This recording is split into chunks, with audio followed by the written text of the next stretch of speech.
Okay, so recently I was at an event and an older gentleman approached me and he said, "Steve, can I show you a card trick? But if I fool you, you have to buy me a beer." And I said, "Go on then, perfectly fine by me." He said, "All right, here's what we're going to do. We're going to cut these cards into 4 even piles, but I want you to do it. Just cut 3/4 of this pile here and then cut that one in half so you have 4 piles. I said, "Perfect." And from this point I thought, I think I've seen this trick, but I continued anyway. He said, "Pick up this pile here and burn the top 3 cards to the bottom and then place 1 on top of each of the remaining piles," which I did. He said, "Do me a favor, do the next one as well." And I burnt those to the bottom and just place 1 on top of each. And then he said, "Just continue until you get to the end," which I did. And I knew he wasn't getting a free beer because I knew exactly what was about to happen. And he said, "Do you think you know what's happened here?" And I said, "Well, I kind of have an idea, but please continue."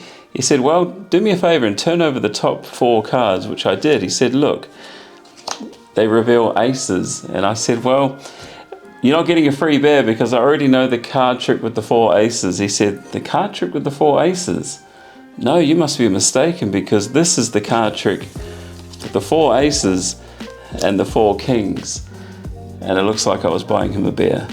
Yo, what is cracking, everybody? Welcome back to the channel. Before we get into the reveal, do me a massive favor and just leave a like on the video. It does help and support the channel a lot.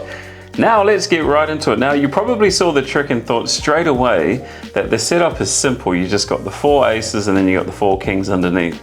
Well, I'm here to tell you that it's not. It's a little bit more puzzling than that. Let me show you how it goes. So to set this up, what you need is you need to have 4 aces, then grab 1 of the kings and place it in the 5th position.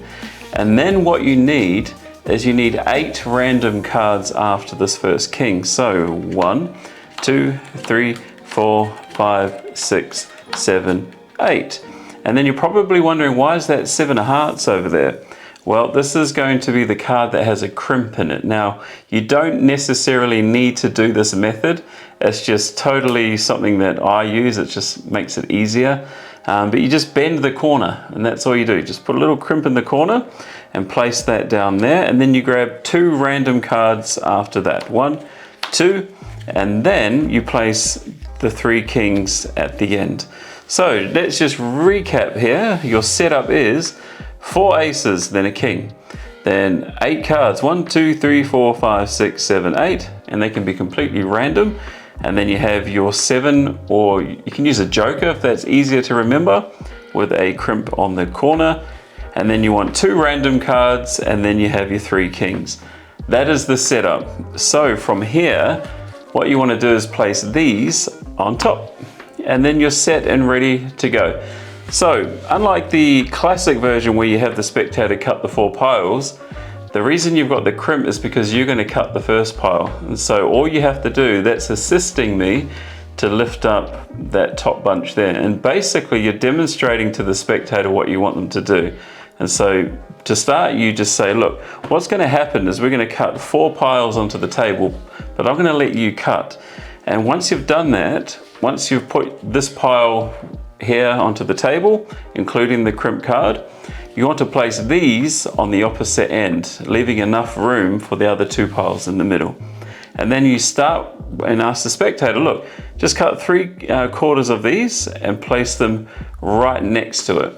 And then you say, "Cut these in half and just place those into the gap." And then from here, you just get them to start on this side, so on your right hand side. So you ask them to pick up this pile here and just take 1, 2, 3 and place them onto the bottom. And then you can say just place 1 card on top of each. And on the first pile, they can put 1 on each pile, but in any order, but not for the last 3. Let me explain. So they can go here, here, or here, but you don't tell them to do that. But if they do, it doesn't matter. So they put that back down. And then from here, you say pick up the next pile and just burn the top 3 cards. Before they start dealing, I just want you to point, okay? So you need to actually point to the pile because you want them to put a card down here, here, and then here in that order, from left to right. It's very important, otherwise the trick doesn't work. So you say, "Look, just put a card here, here, and here, just like before," and they do that. And then you say, do the same with this pile, burn the top 3, put them to the bottom, and then you point again, because you want them to go left to right. And then you say, just do the same with the last pile, so the top 3, and then one here, here, and there. And so you're basically set. Everything from the beginning is already self-working, but from here you just say, look, and if they've seen this trick, especially magicians, they already think they know what's going to happen, but they don't.